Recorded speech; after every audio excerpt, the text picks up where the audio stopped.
Men around the world are tired of being treated like a liability when they have been nothing but an asset. They're the ones that bring the party. They're the ones that bring the life to the party. They're the ones that bring the ROI. They're the ones that are actually giving spirit and truth to the people. And remember, God himself was a man, is a man, okay?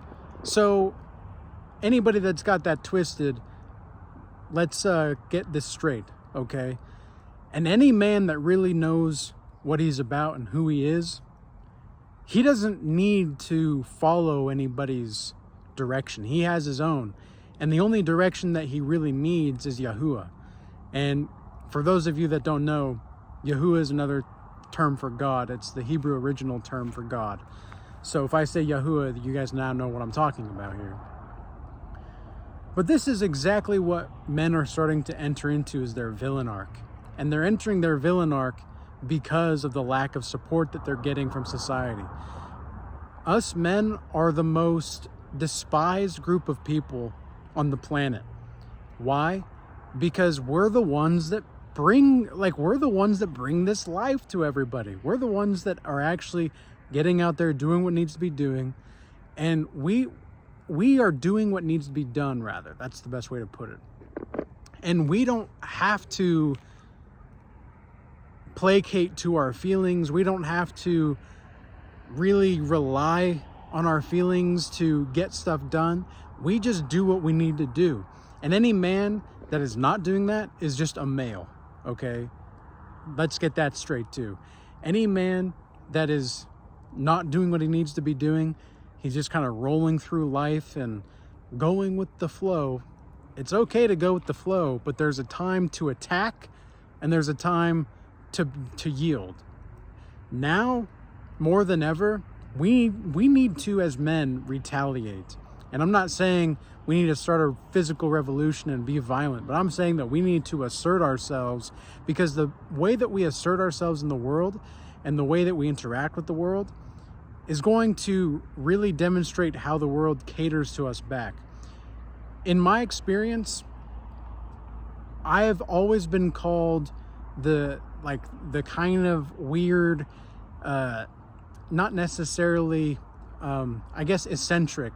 I was always the kind of weird, eccentric person growing up. And it was only when I was in my mid-20s to now late 20s, not 30s.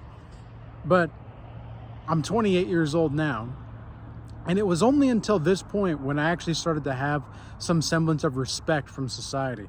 Why? Because I knew how to respect myself now. I knew how to give compassion to myself, and I knew how to stand up for myself. And wouldn't you know it, as soon as you start to stand up for yourself, that's where you get a lot of haters. That's where you get a lot of jealous people, because they don't know how to do that, or they just want to see you fail. Okay, some of these people out here are going to regret leaving you behind, because guess what? They didn't really leave you behind. They were the ones that missed out on this opportunity. You're the opportunity as a man. You're the opportunity. You need to see yourself as the opportunity. I have enough confidence now to where if I'm with a woman, for example, I'm talking to her, I used to think to myself, like, man, is she having a good time? I hope she's okay. I hope she's enjoying herself. I don't even need to ask that kind of question anymore, because I'm sitting there thinking, like, of course she's having a great time. She's talking to me, and I'm awesome. I'm calm, cool, and collected. I know how to handle myself in situations. I know that I may not be the best speaker, but I am perfectly authentic. I may not be perfect, but I am perfectly authentic. And that's exactly where I just really start to shine, is all my authenticity just starts to show. And it's because I fully accepted myself. I fully accepted this darkness inside of me. And as soon as you start to accept the darkness inside of you, I'm not saying let the hate flow through you like Darth Sidious, okay? But what I am saying is that you need to allow that hate to motivate you. And again, I don't necessarily believe in motivation, but what's going to really determine something more powerful than motivate and to be motivated is discipline.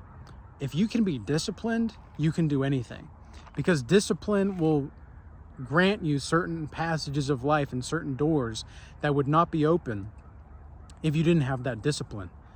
And so when you are out here living life, living the dream that you are, because this life is basically like a dream. I mean, look at this. This is a beautiful place, but it's getting more dreamlike by the year, it seems, and even by the day, because there's just so many things happening in the world. There's so many things to look for, and there's so many things to sift through, and there's so many things to vet and people to vet.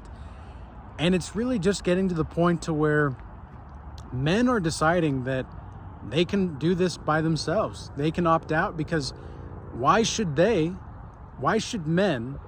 have to reciprocate things when nothing is being reciprocated back?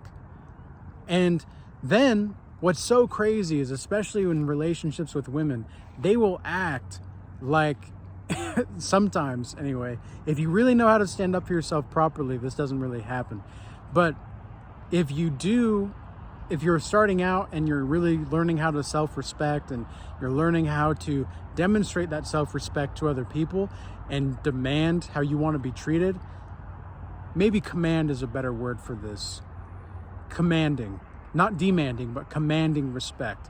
When you are commanding respect and not demanding respect, there's going to be a certain level of potency that your aura and your presence has. And they don't want you to have this as a man.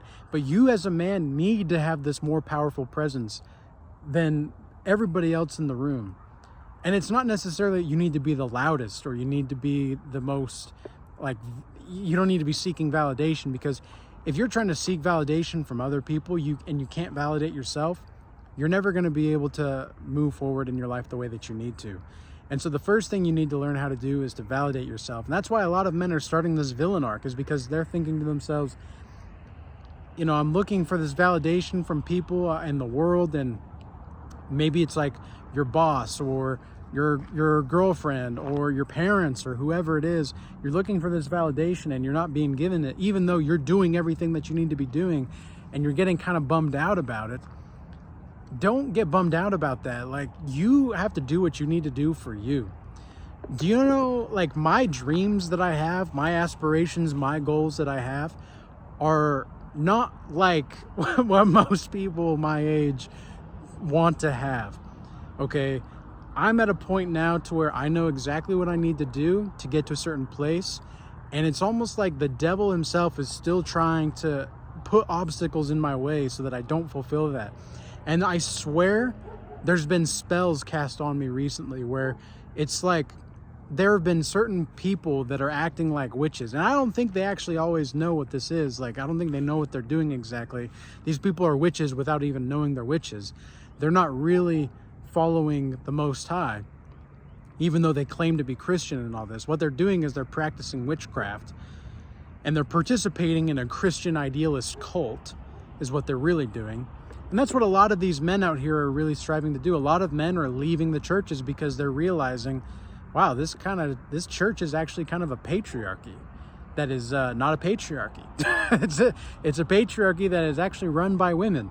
Wait a minute, wouldn't that make this a matriarchy? Why are we listening to women again, when specifically for spiritual health and nutrition, a woman will be able to multiply your spiritual health. She cannot give you spiritual health, okay? A woman's eyes alone can heal the sick. Now, what do I mean by that? I mean to say, because that's kind of a cryptic thing to say, but what I mean by this is that a woman has to heal herself on her own, following God, Yahuwah, and a man has to heal himself on his own, following Yahuwah, and then they can come together after they're in line and they're putting Yahuwah first as their first priority. Then they can start to make something happen. But a lot of men are seeing that in business, in relationships, all these places that women are now occupying in these men's spaces now, they're seeing that these women don't want to see you rise. And female bosses are the worst when it comes to this kind of thing. And notice I say female bosses, I don't say women. like women bosses. I say female bosses because I think a woman that is actually a woman, when I say woman with a capital W, woman knows who she is. Woman knows what she is. Woman knows how she's supposed to be. A female, she doesn't know. She doesn't know. Like, these women will go out of their way. I've heard so many stories about like this kind of thing happening in my consultations and everything, and even in my own life. Women will go out of their way. They will literally change their work schedule to try to get your attention just to reject you. Do you know how crazy you have to be? Like, men don't do this kind of stuff. Okay, and this is one of the reasons why men are getting pissed off, because they're seeing that there are so many women out here that are going out of their way, and then they claim to be faithful, they claim to be loyal, they claim to be this, they claim to be that, and their actions completely dictate something else, and we're supposed to buy into that because, oh, well, believe all women. Okay, and it's not like I hate women. I love women. And women know, women that have talked to me and that are actually real women, they love me. There's nothing about what's going on right now in the world that makes sense anymore. It's almost like there's a catastrophe every single day. And so men are realizing that if they don't get themselves together, and a lot of times they have to be the bad guy in order to do this. They have to let certain people go, even if it's family. They have to do certain things, and a lot of people are not going to like it. Standing up for yourself as a man is almost a crime in a lot of people's eyes nowadays. And when you have to do it a certain way, otherwise you're going to get into some trouble. And I know that because I did that in the past, where I completely called out a woman who wasn't actually a woman. She was a female at this business that I was working for. She was my boss. And I called her out on her BS. Could have done it a little bit better personally, but if it was like a woman to a woman, it wouldn't have mattered. But because it was a man to a woman, all of a sudden, it wasn't okay to say that in the workplace. And she got all super butthurt, and she went to my boss and tried to get me, like her boss rather, because she was technically my boss. She went to her boss, the CEO, the owner of the company, to try to get me fired because of the things that I said. And you know what I said? You know what I had the audacity to say? I had the audacity to say no. I had the audacity to say, no, this is not going to happen. This is not foreseeable. I don't think this is going to work. And I put a boundary up, and it nearly cost me my job. There's been other times where putting up boundaries has cost me my job. So it's almost like no wonder so many men are entering their villain arc, because to be good, quote unquote, nowadays, to be that nice guy, it doesn't get you anywhere. And a lot of the men are only being nice so that they can get laid. And that's just not something that I care about anymore. I'd like to have a family, but I mean, God has told me certain things, Yahoo has told me certain things, and showed me certain things where I don't think it's going to happen. And he's commanded me not to up until a certain point. So I've got to be obedient to the Most High. And a lot of these people just don't want to be obedient to God's laws, statutes, and commandments. They don't want to. And this is what's so crazy, the counterculture in today's world. The counterculture is having virtues and integrity. Like, that's where we're at, guys. That's where we're at. But anyways, the sun's beginning to get a little bit lower, and I don't know how much more sunlight I can handle, because I want to make some other videos later, and I have some other stuff to do. But I hope this video was useful and insightful. We do have the 7 Deadly Sins course in the Regal Change Academy coming up. If you want to register for that, registration is by the end of this week. And you can check out in the link in the description box below to check that out. That's in the paid Regal Change Academy. If you want to join the free Regal Change Academy, that's going to be a Discord link also in the description box below. I want to give a shout out to everybody that's been moving from the X platform, well, the YouTube platform over to the X platform, as well as the Rumble platform here on the YouTube channel, and really just making things happen around here. I really appreciate you guys, the support, and y'all are the OGs. Y'all are the OGs of this channel, and I'm really excited to see where things go. But don't, like, as a final message and a final conclusion on this video, don't let these people influence you too much into being hurt and being hurt as a victim. Use the hurt to do good. Use the hurt to do something useful. Stand your ground. Be the bold lion that you need to be. But don't let these people corrupt you because they're corrupt and they have their own demons. Don't let the demons win. And with that being said, peace be with you all. Till next time.